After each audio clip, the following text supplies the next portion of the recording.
Alors, demain, c'est la grève. Les raffineurs, eux, évidemment, ils sont chauds, tout comme les dépôts portuaires de pétrole, les travailleurs du nucléaire aussi, la SNCF est toujours là, les profs, eux, seront de la partie. Il y a aussi des entreprises privées comme Stellantis, là, la maison mère de Peugeot, Citroën, Fiat, Carrefour, Monoprix, Dassault et plein d'autres. Et cette grève, n'en déplaise aux rochons qui râlaient sur les raffineurs, elle est interprofessionnelle et elle a comme revendication l'augmentation de tous les salaires, y compris le tien. C'est fou, hein? Alors du coup, le coup des syndicats et corporalistes, c'est terminé maintenant, faut passer à autre chose.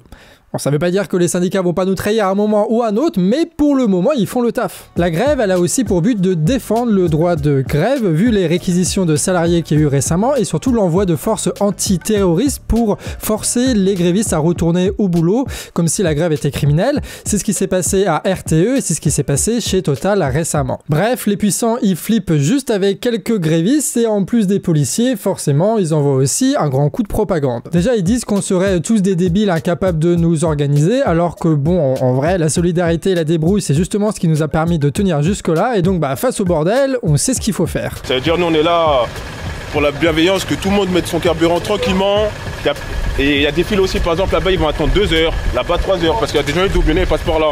C'est-à-dire on fait passer les voitures 2 par 2. Comme ça tout le monde a le même temps d'attente. Après généralement le temps d'attente c'est quoi? C'est 20 minutes. Sinon ça me fait des 1 heure, 2 heures, 3 heures. Ils encaissent pas, ils font passer les gens sans bagarre, sans rien. Moi, c'est bien ce que vous faites.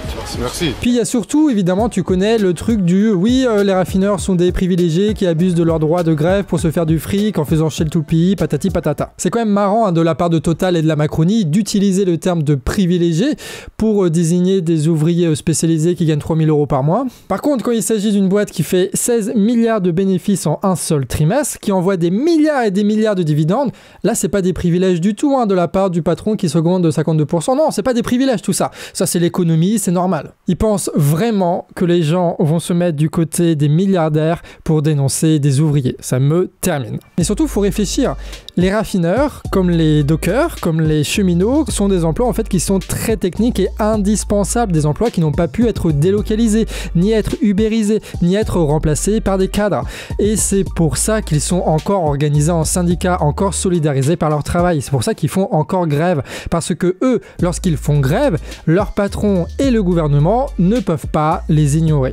D'où le fait qu'ils ont été capables d'imposer un rapport de force dans l'histoire et de ne pas finir au SMIC, contrairement à de nombreux autres emplois industriels qui ont subi notamment la délocalisation. Donc c'est pas des privilégiés qui font grève, c'est justement des gens qui, parce qu'ils sont capables de faire grève, parce que leurs grèves sont efficaces, ont réussi à se maintenir au-dessus du SMIC. C'est tout, ça va pas plus loin. Dans d'autres boîtes, il faut des mois et des mois de lutte pour obtenir des miettes, quand c'est pas tout simplement inaccessible comme avec Uber par exemple, où la grève signifie juste que tu seras remplacé par un autre livreur. Quand eux, les raffineurs ou les dockers, quand ils s'y mettent, bah on peut pas du tout les invisibiliser. Donc en fait, c'est pas si étonnant que ça en fait qu'on parle des raffineurs, que ce soit eux qui lancent le truc, puisque ce sont quasiment les seuls à être suffisamment organisés pour faire des grèves, les seuls qui sont capables de faire des grèves qui ont un impact et qui sont suffisamment organisés pour les mener et pour les reconduire semaine après semaine. Et ces gens-là aujourd'hui sont encore sur le piquet de grève. Pourquoi? Pour défendre tous les salaires, pas uniquement les leurs. Avant, Total pensait se goinfrer éternellement et la Macronie pouvait lancer sa réforme retraite et toutes ces cochonneries là, voilà, sans opposition.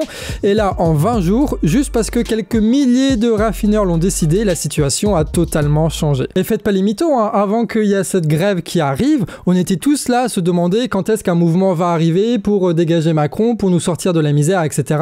Et que dès que ce mouvement apparaîtrait, on s'était dit qu'on allait le rejoindre. Et ben ce mouvement-là qu'on attendait, il est là devant nous. C'est le moment d'y aller. C'est une grève, on le rappelle, qui a commencé dans une raffinerie en Normandie, qui s'est généralisée dans toutes les raffineries, sur lequel s'est greffé énormément d'autres mouvements, les dockers, la SNCF, les profs, etc.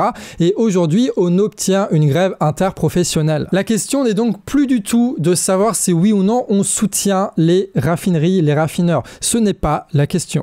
La question, c'est de savoir si oui ou non on entre et on soutient ce mouvement de grève qui va permettre de sortir des millions de personnes d'une misère programmée. Est-ce que oui ou non, on lutte côte à côte pour l'augmentation de tous les salaires. Alors ouais, pour le moment, c'est un mouvement de grévistes soutenu par les machines syndicales. Bah, que veux-tu, c'est eux qui ont bougé le premier. Et alors, faut pas oublier que c'est ce genre de mouvement qui se sont bougés contre la loi retraite en 2019. Rappelle-toi, l'arnaque de l'âge pivot, la trahison de la CFDT, etc.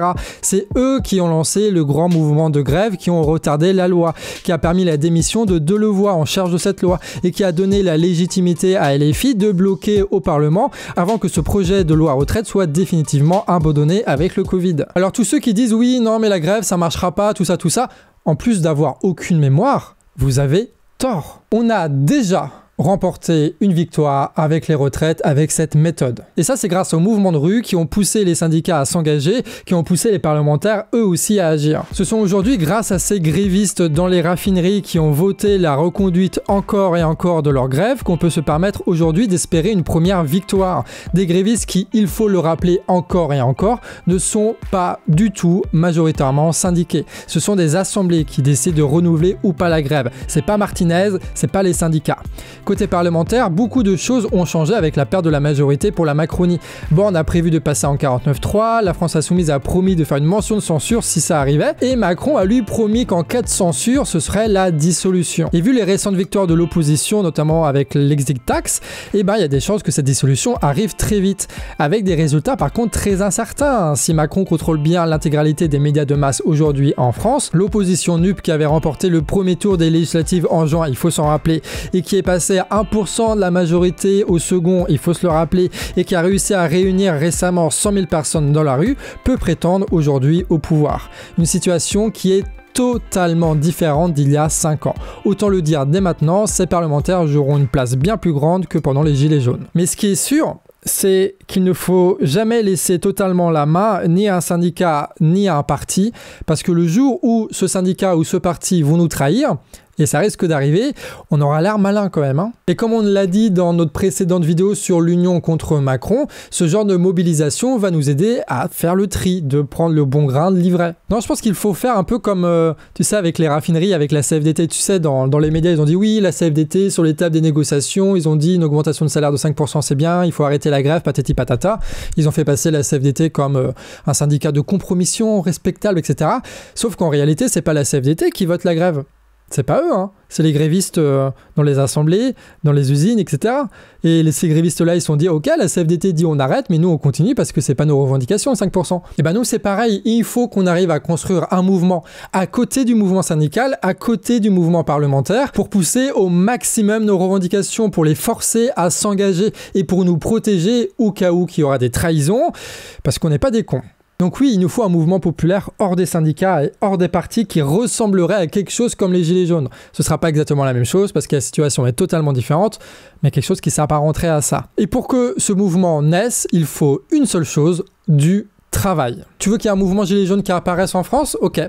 Parle-en partout autour de toi. Trouve les meilleurs arguments. Passe des coups de fil aux copains, ceux qui étaient dans le rond-point avec toi. Organise des réunions, organise des manifestations, colle des affiches. Parce qu'aujourd'hui, dans ce mouvement-là, rien ne se fera par magie. Rien ne doit se jouer à la chance ou au hasard, parce que ça fait combien de temps qu'on râle, ça fait combien de temps qu'on le répète. Oui, il y en a marre de pas pouvoir bouffer correctement, il y en a marre de pas pouvoir se chauffer, il y en a marre de se faire plumer à la caisse et à la pompe, il y en a marre de stresser tout le temps, et il y en a marre de pas pouvoir bosser, et quand tu bosses de ne pas pouvoir vivre dignement. Et par-dessus tout, il y en a marre du foutage de gueule permanent de nos gouvernants. Et je sais qu'on est beaucoup à ne pas vouloir juste se plaindre toute sa vie en regardant Macron et sa clique détruire le pays. Il y en a marre et nous sommes déjà en ce moment en train de réagir et il faut tout donner là-dedans, il faut y aller jusqu'au bout parce qu'on sait très bien ce qui va se passer si on les laisse faire. Ce que je sais, c'est qu'une brèche est ouverte et qu'on attendait tout ce moment. Alors il faut s'engouffrer totalement dans cette brèche